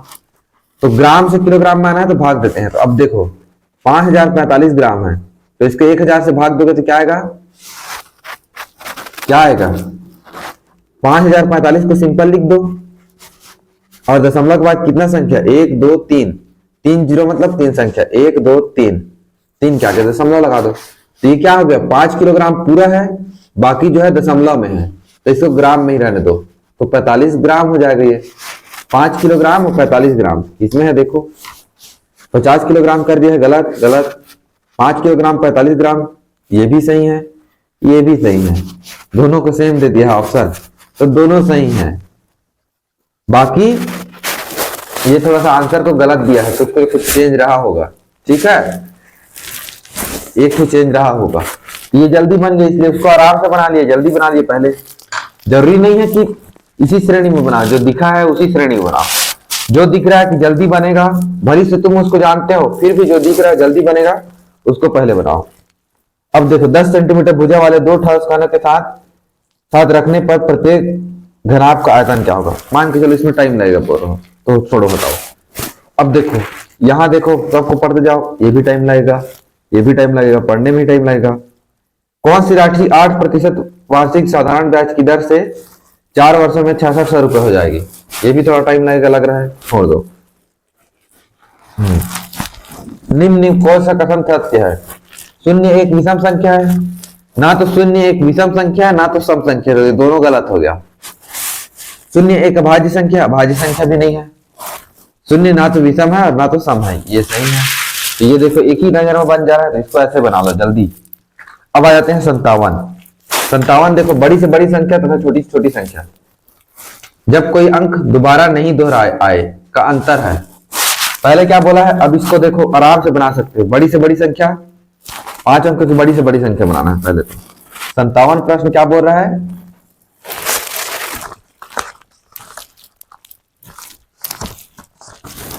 प्रश्न क्या बोल रहा है। अब ये देखो आराम से बन सकता है, क्योंकि हम लोग को पता है 5 अंकों की संख्याएं बनाओ। तो पहले तो 5 अंकों की संख्या बनाते हैं।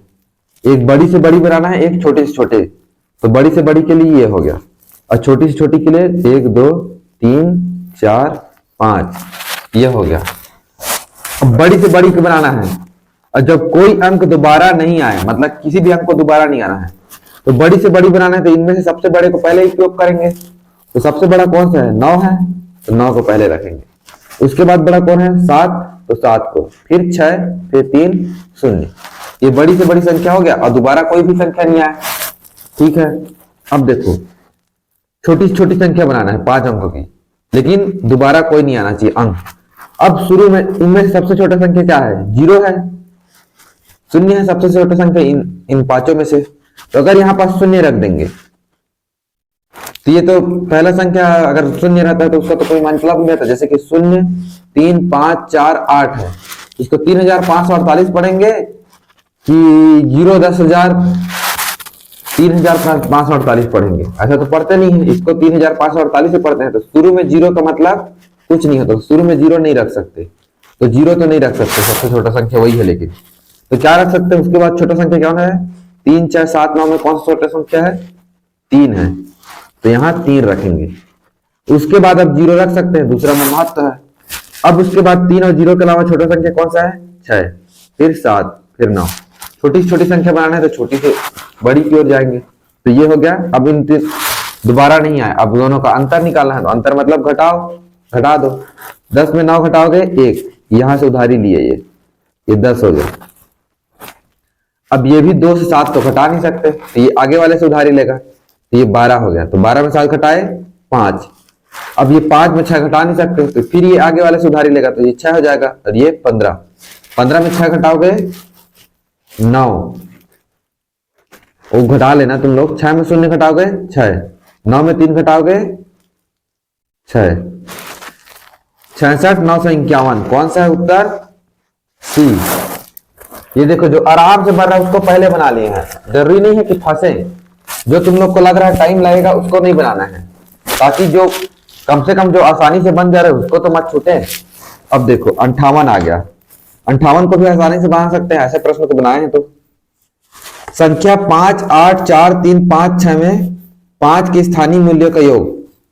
स्थानीय मूल्य मतलब क्या करना है, जहां पास भी 5 है उसके पीछे की संख्या को 0 बना देना है। अब इसका स्थानीय मूल्य क्या है, 5 है, उसके पीछे में कितना संख्या है 1, तो उसको 0 बना दो, 50 हो गया। 1 का स्थानीय मूल्य क्या है 50। अब यहां पास भी 5 है, इसका स्थानीय मूल्य क्या हो जाएगा, कितना संख्या उसके बाद में 2, 3, 4, 5, तो 5 को 0 बना दो, 5 संख्या को 1, 2, 3, 4, 5। अब इन लोगों का क्या करना है, योग। ये तो आसान है ना, तो कम से कम आसान तो मत छूटे। 0 में 0 जोड़ो 0, 5, 50, ये 0 आ जाएगा, तो 3, 2, 3, कितना आ गया 3, 0, 50। क्या आ गया उत्तर? डी। ये आसान है ना, बहुत आसानी से बन जाएगा। तो ऐसे प्रश्न को पहले बना दो।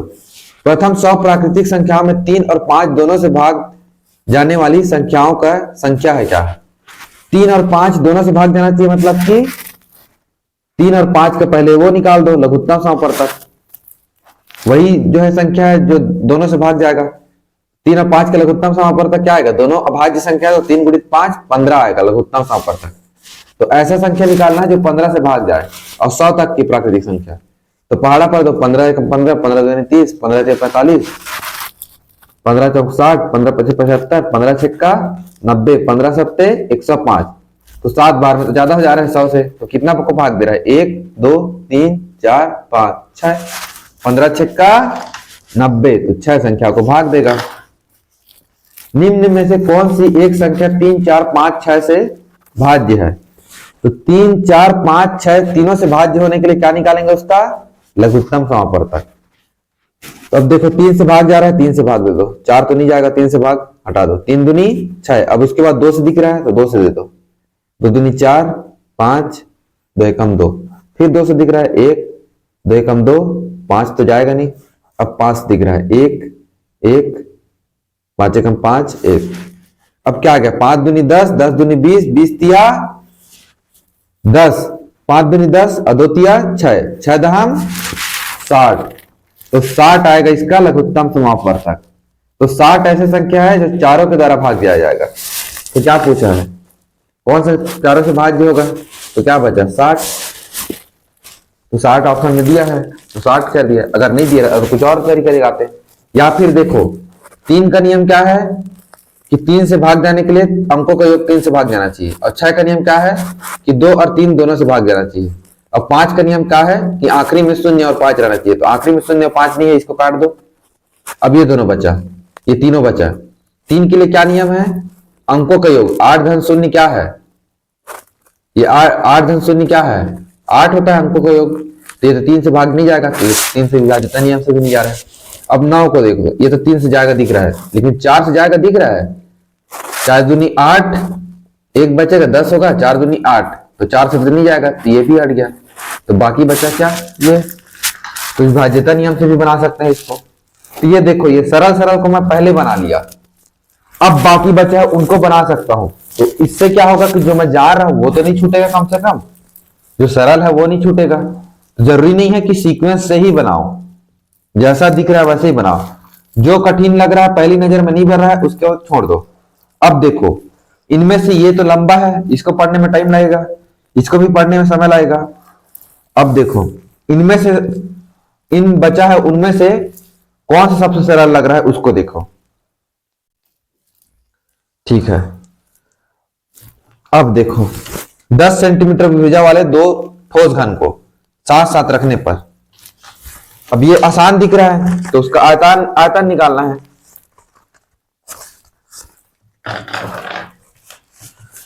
देखो 10 सेंटीमीटर भुजा वाला, तो ये 10 सेंटीमीटर है मान के चलो, ये तुम्हारा 10 सेंटीमीटर है। इसको साथ साथ रखेंगे, मान के चलो रख दिए इसको ऐसे साथ साथ में, तो क्या बनेगा? पहले ये ऐसे था मान के चलो, ये था एक घनाभ, उसके साथ में एक और घनाभ जोड़ दिए ऐसे करके, दोनों घनाभ को, दो घनाभ को जुड़ा हुआ दिख रहा है, दो ठो बॉक्स है मान के चलो, ये दो ठो बॉक्स है, इसका भुजा 10-10 है, तो इसको ऐसे जोड़ दिए, तो बताओ क्या क्या चेंज हुआ? लंबाई चेंज हुआ, ऊंचाई तो सेम है, चौड़ाई भी सेम है, क्या चेंज हुआ? खाली लंबाई ही चेंज हुआ, कुछ नहीं चेंज हुआ, इसका लंबाई चेंज हुआ, दो को जोड़े तो खाली ये चेंज हुआ, चौड़ाई तो यही है, ऊंचाई तो यही, चौड़ाई तो यही है, ऊंचाई अभी भी यही है। तो क्या था? घन था, तो घन का चौड़ाई ऊंचाई सब बराबर रहता है, तो 10 था तो 10 ही है, ये भी 10 है। क्या चेंज हुआ? खाली लंबाई चेंज हुआ, क्योंकि ये 10 मिला और ये 10 मिल गया, तो ये क्या हो गया? 20 हो गया लंबाई जो है।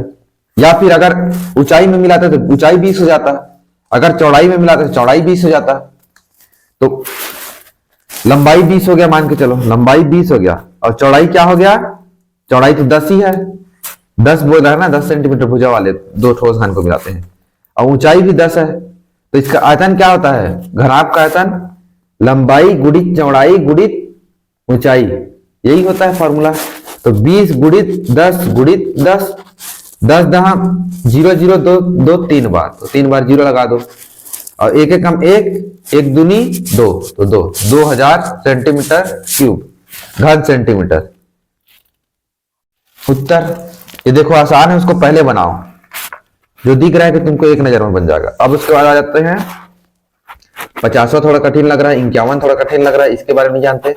ये देखो, ये प्रश्न हर बार पढ़े हैं, 52वां हर बार पढ़े ना।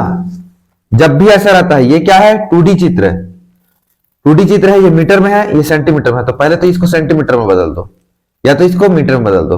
तो मीटर को सेंटीमीटर में बदलना ज्यादा आसान है। 12 मीटर मतलब 1200 सेंटीमीटर, और 10 मीटर मतलब 10 गुणित 100, 1000 सेंटीमीटर, ये हो गया। अब जब भी ऐसा रहता है, तो अगर कक्ष की फर्श को पूरा ढकने के लिए इतना इतना के आयताकार पट्टियों का आवश्यकता है, तो जब भी ऐसा करना है, किसी को किसी से ढकना है, तो जो जिसको ढकना है उसको ऊपर में रखते हैं, और उसी के हिस्से में उसका क्षेत्रफल को डिवाइड करते हैं। 2 डायमेंशनल फिगर है तो क्षेत्रफल को डिवाइड करते हैं, और 3D है तो आयतन को। तो यहां क्या है? 2D है, तो 12 और 10 उसका लंबाई चौड़ाई है, तो क्षेत्रफल का फॉर्मूला क्या होगा? लंबाई गुणित चौड़ाई, तो 1200 गुणित 10 1000 उसका क्षेत्रफल हो गया, वो जो कमरा था उसका क्षेत्रफल। और नीचे का क्षेत्रफल क्या है? 10 गुणित 8, ये भी लंबाई गुणित चौड़ाई होगा, तो 10 गुणित 8, उससे भाग दे देते हैं, उतना के हिस्सा में तोड़ देते हैं इसको। सिंपल, जब भी 2D आया कुछ नियम नहीं लगाना है, यही नियम लगाना है, तो पता चल जाएगा कितना टुकड़ा में बटेगा। अब इसको काट दो, 0 0 कटा, 4 दूनी 8, 4 तिया 12, 4 0 0, 2 से फिर कटा दो, 2 1 2, 2 5 6 10, 2 0 0, 150 में 100 गुणा करो क्या आएगा? 15 आएगा।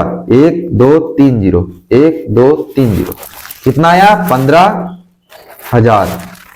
देखो, जो ऐसे करना है, 2D में क्षेत्रफल को भाग दे देना है, 3D में आयतन को भाग देना। अगर समझ में नहीं आ रहा तो नियम ऐसे याद कर लो। अब देखो, हम लोग साधारण ब्याज का सिंपल फॉर्मूला जानते हैं, क्या होता है? साधारण ब्याज बराबर मूलधन गुणित दर गुणित समय बटे 100, ये होता है। और ये क्या बोल रहे हैं? कौन सी राशि 8% वार्षिक साधारण ब्याज की दर से 4 वर्षों में 6600 हो जाएगी? मतलब कि 6600 क्या है? मिश्र धन है, अमाउंट है, उतना हो जाएगा, लेकिन साधारण ब्याज निकालने के लिए नहीं दिया है। तो हम लोग मिश्र धन कैसे निकालते हैं? मिश्र धन निकालने के लिए क्या करते हैं? मूलधन में साधारण ब्याज को जोड़ देते हैं, यही तो करते हैं ना। जितना हम लोग को देना है, ओरिजिनल जितना लिए थे उसमें साधारण ब्याज को जोड़ देते हैं। मूलधन मतलब प्रिंसिपल, और इसका मतलब सिंपल इंटरेस्ट, ठीक है। तो मूलधन हमको नहीं पता, तो इनमें से कोई एक होगा। तो पहले तो देख लेते हैं। मान के चलो मूलधन कितना है, 6000 है। मान के चलो ऑप्शन, इसमें ऑप्शन मेथड से जाते हैं। तो ऑप्शन देखो 6000 है मूलधन, तो 6600 मिश्र धन है। मूलधन अगर 6000 है तो 6600 मिश्र धन है। ठीक है, तो देखो ब्याज कितना हो जाएगा 600। 6600 में 6000 घटा दोगे क्या आ जाएगा 600, ये हो गया। तो 600 इसमें क्या रहेगा,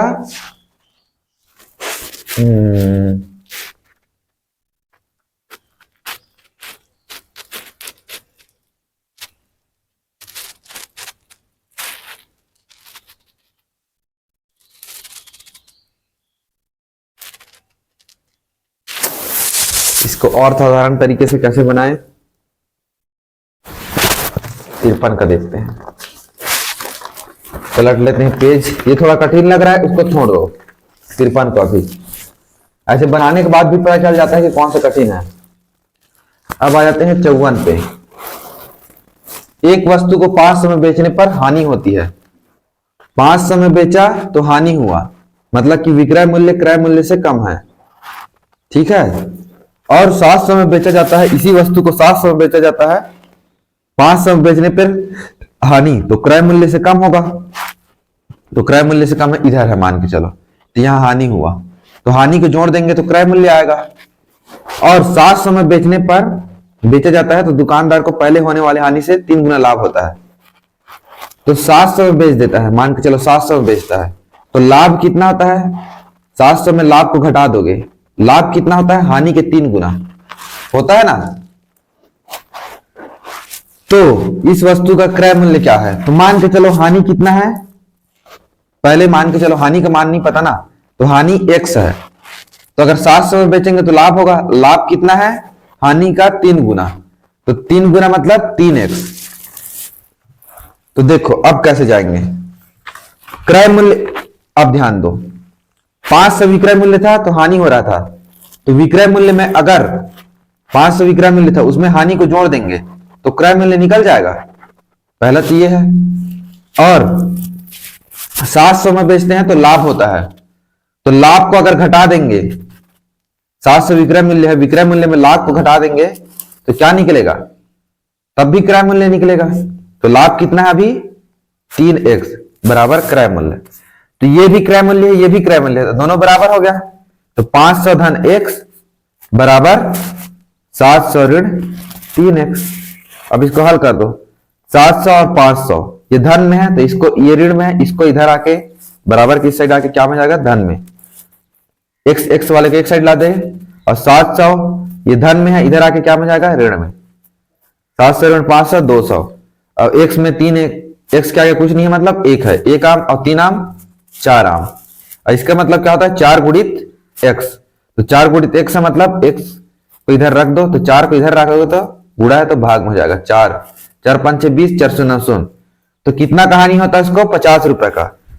तो अगर हानि को जोड़ देंगे 500 में तो क्या निकल जाएगा, क्रय मूल्य। तो 500 में 50 को जोड़ दो तो 550 रुपए क्रय मूल्य, या फिर 3 गुना घटा दो, 50 का 3 गुना क्या होता है 150।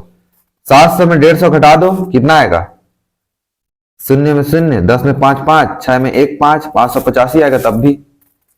तो क्या आया क्रय मूल्य 550। देखो जो आसान है उसको पहले करते जाओ, ये था 54 का। अब आते हैं 55 का। 55 देखो, एक फल विक्रेता 1 रुपए के 2, 1 रुपए के 2 के हिसाब से नींबू खरीदता है और 3 रुपए के 5 के हिसाब से बेचता है। 3 रुपए के 5 के हिसाब से बेचता है, 5 नींबू बेचता है। तो उसका प्रतिशत लाभ क्या है। जब भी ऐसा निकालने के लिए बोले तो या तो देखो, कभी भी हम लोग खरीदते बेचते हैं तो जितना खरीदे हैं उतना ही बेचेंगे, तब तो हम लोग फायदा घाटा निकाल सकते हैं ना। तो यहाँ 2 नींबू बेचे हैं, यहाँ 5 नींबू बेचे हैं, ये तो बराबर नहीं है, संख्या तो बराबर नहीं है, तो पहले बराबर कर दो। तो 2 और 5 के ऐसा पहाड़ा बताओ जो 2 और 5 दोनों के में आता है। तो 10 एक ऐसा संख्या है जो दोनों के पहाड़ा में आता है, तो दोनों को 10 बना दो। तो 2 पंचे 10, 5 इधर भी गुणा कर दिए, 5 इधर भी गुणा कर दिए। इसको 10 बनाने के लिए क्या करेंगे, इधर 2 गुणा कर दो, इधर भी 2 गुणा कर दो। अब ये 2 करके 5 नींबू लिया तो 2 करके हर एक के लिए 3 रुपए देगा ना। पहले 5 नींबू के लिए 3 रुपया, फिर दूसरे के लिए 3 रुपया, तो रुपया कितना होगा, 5 रुपए में 10 नींबू। और यहां क्या हो गया, 6 रुपए में 10 नींबू बेचता है। तो उसको फायदा कितना का हो रहा है, 5 रुपए में खरीदा, 6 रुपए में बेचा, फायदा कितना का, 1 रुपए का। और किस में हुआ फायदा, 5 रुपए खरीदने में। तो क्रय मूल्य हमेशा नीचे में रहता है, ये तो जानते हो। तो फायदा लाभ कितना, 1 रुपए। तो लाभ का प्रतिशत निकालना है तो लाभ ऊपर में रहेगा, बटे क्रय मूल्य गुणित 100। 5 एकम 5, 5 दूनी 10, 5 सौ 900, 20 में 1 गुणा करके क्या आएगा, 20%। क्या आ गया उत्तर इसका, 20%। ये हो गया। अब आगे जाते हैं। अब बाकी आगे को बना चुके हैं, तो जरूरी नहीं है किसी भी सीक्वेंस में बनाओ, जो तुमको समझ में आ रहा है।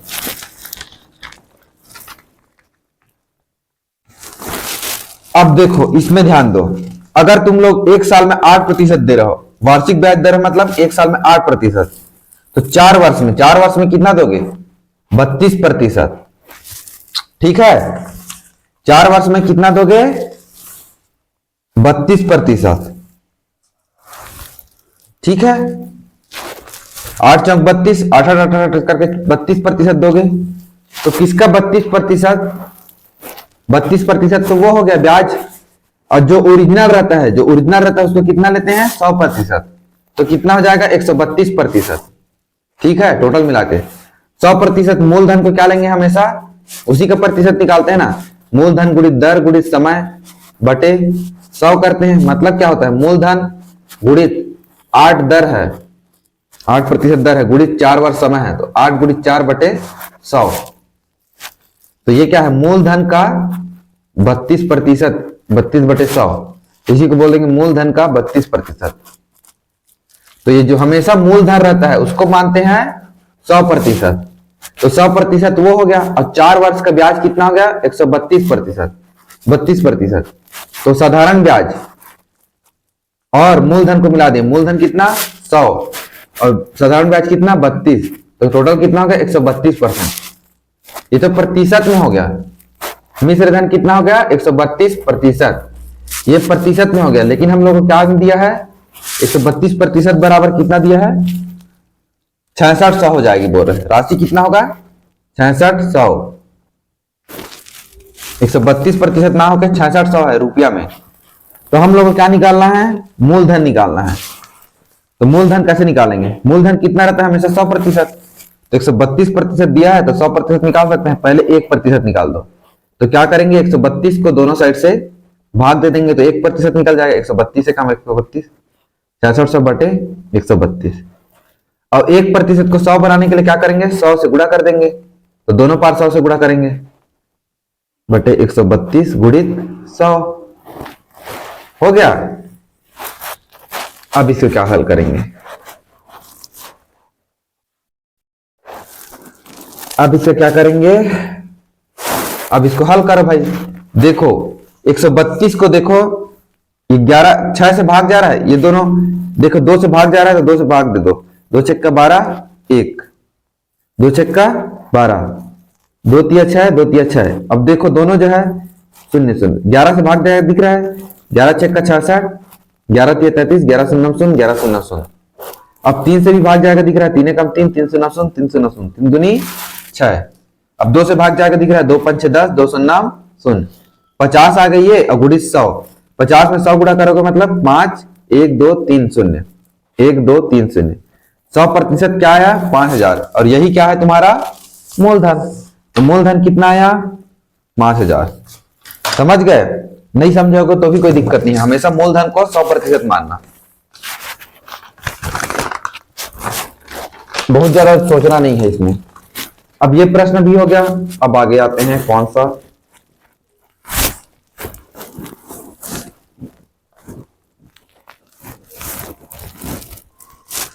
46वां, 47वां, 50वां, 51वां बचा है। ठीक है, तो 50वां को देखो, 51वां 50वां को देखो, 50वां देखो क्या बोल रहा है, एक प्लॉट की लंबाई, एक आयताकार प्लॉट की लंबाई इसकी चौड़ाई की दुगनी है। तो चौड़ाई को मान लो x, तो लंबाई इसका क्या है, दुगनी, मतलब कि 2x। 8 मीटर भुजा वाले एक वर्गाकार तरण ताल इस प्लॉट को 1/8 भाग घेरता है। मतलब कि 8 मीटर वर्गाकार वाला भुजा वाला, तो 8 मीटर वर्गाकार भुजा वाले वर्गाकार बा 8 मीटर भुजा वाले एक वर्गाकार, तो क्या को घेरेगा, उसका क्षेत्र को घेरेगा ना। ये चौड़ाई है, मान के चलो ये है,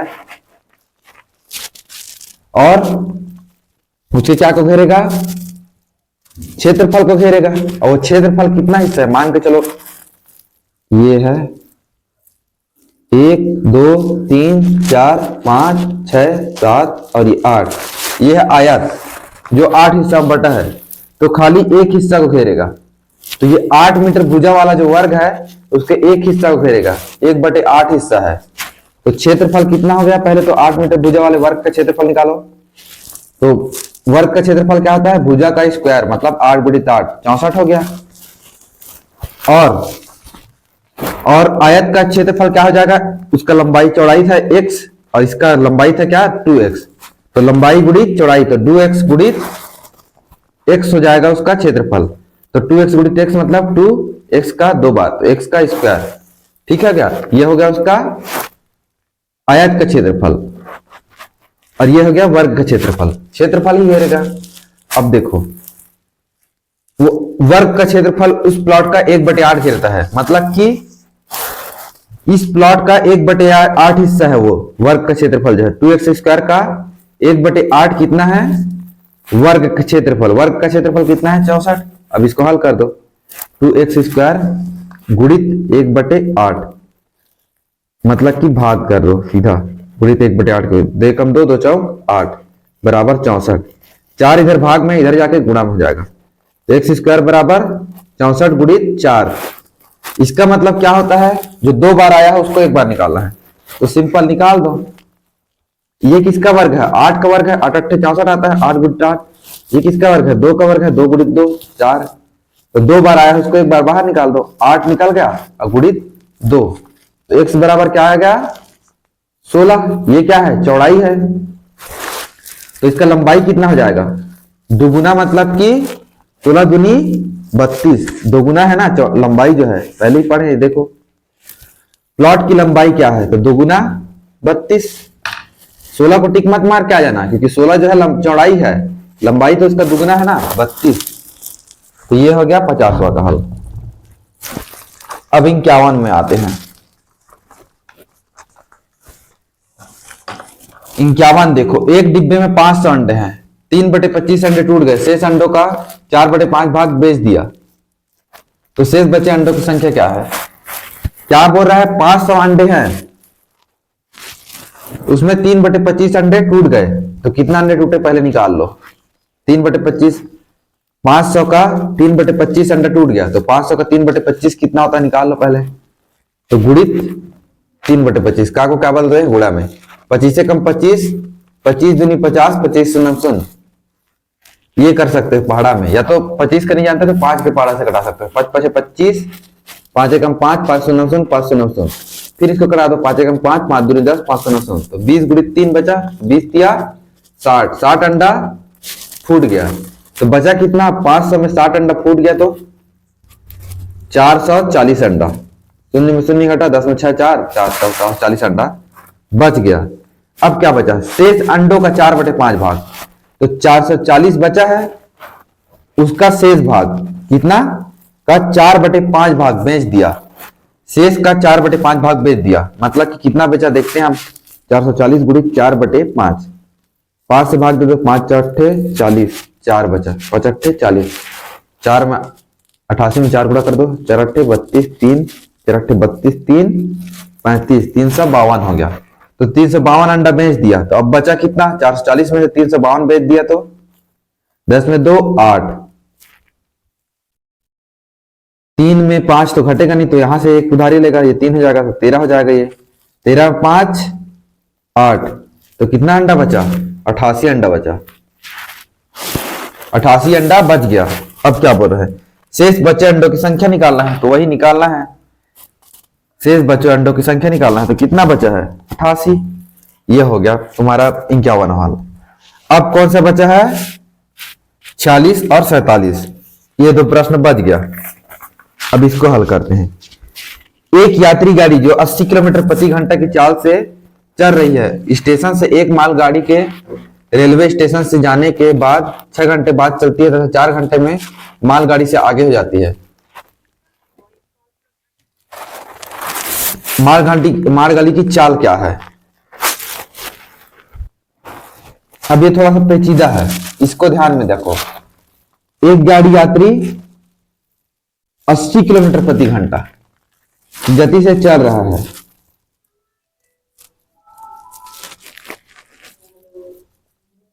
अस्सी किलोमीटर प्रति घंटा की चाल से चलती है, स्टेशन से एक मालगाड़ी के रेलवे स्टेशन से जाने के 6 घंटे बाद चलती है। वो रेलगाड़ी का क्या है, यात्री रेलगाड़ी का क्या है, स्पीड इतना है, चाल इतना है, और मालगाड़ी का चाल कितना है नहीं पता, x किलोमीटर पर आवर है, मान के चलो x किलोमीटर पर आवर है, नहीं पता तो यानी कि x किलोमीटर प्रति घंटा। और इससे कितने घंटे बाद चलती है, वो 6 घंटे बाद चलती है, ठीक है, तथा 4 घंटे में मालगाड़ी से आगे पहुंच जाती है। तो देखो 6 घंटे बाद तो ये चलती है, तो 6 घंटा पहले तो ये चलना शुरू हो गया था मालगाड़ी। अब उसके बाद इसमें देखो तथा 4 घंटे में मालगाड़ी से आगे हो जाती है। 4 घंटे में मालगाड़ी से आगे मतलब कि ये 4 घंटा और चली होगी मालगाड़ी जो है, तब तो 10 घंटा पहुंचने में, 6 घंटा उसका रुकने में समय लगा और 4 घंटे उसको उसके तक पहुंचने में।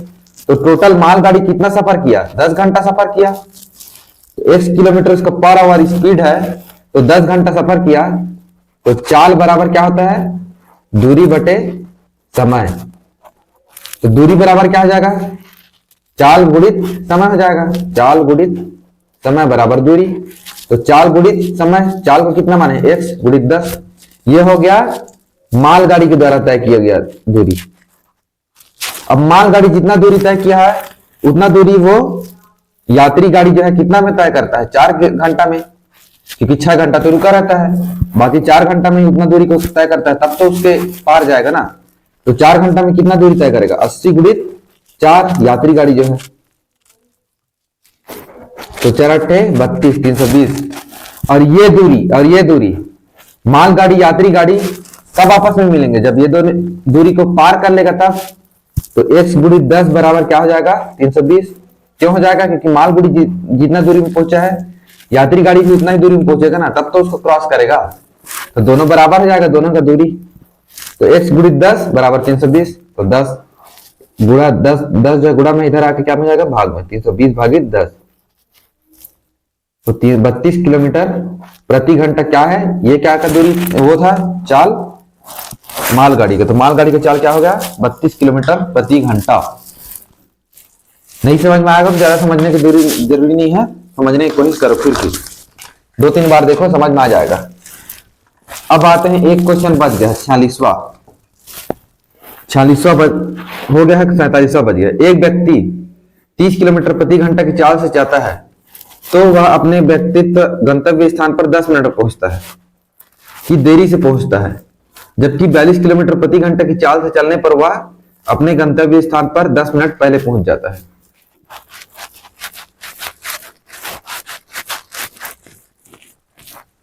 पहले तो मिनट को घंटा में बदलो। देखो अगर 30 किलोमीटर की दूरी से जाएगा तो 10 मिनट की देरी होगा। अब 42 किलोमीटर की दूरी पे जाएगा तो 10 मिनट का पहले पहुंच जाएगा। एक और यूज कर लेते हैं, इसको ज्यादा डेमोन्स्ट्रेट करने की जरूरत नहीं है। वैसे तो ये तुम लोग के क्वेश्चन से बहुत ऊपर है, ये वो में पूछता है, लेकिन फिर भी ये नहीं पूछेगा ऐसा प्रश्न, अभी फिलहाल नहीं पूछेगा, और पूछेगा तो एक नजर से छोड़ देना है। पहली बात तो देखो 30 और 42 तो हो नहीं सकता, तो 30 से नीचे तो हो नहीं सकता, तो 42 तो हो नहीं सकता, ये तो ऑप्शन पहले ही कट गया, क्योंकि उसमें 10 मिनट पहले पहुंच जाता है। चलो ये गलत हो गया, वो तो क्वेश्चन ही गलत है, मैं दूसरा तरीका बता रहा हूं। देखो 30 किलोमीटर प्रति घंटा से चल रहा है तो कितना पहुंचेगा, मान के चलो 10 मिनट पहले पहुंचता है, मिनट बाद में का, लेट में, देर में, और उसी स्पीड को 30 से जहां क्या बढ़ा देता है, 42 बढ़ा देता है, तो कितना बढ़ा, 12 किलोमीटर प्रति घंटा, तो 10 मिनट पहले पहुंच जाता है। तो 12 किलोमीटर प्रति घंटा स्पीड बढ़ा, ऐसे में नहीं समझ में आएगा।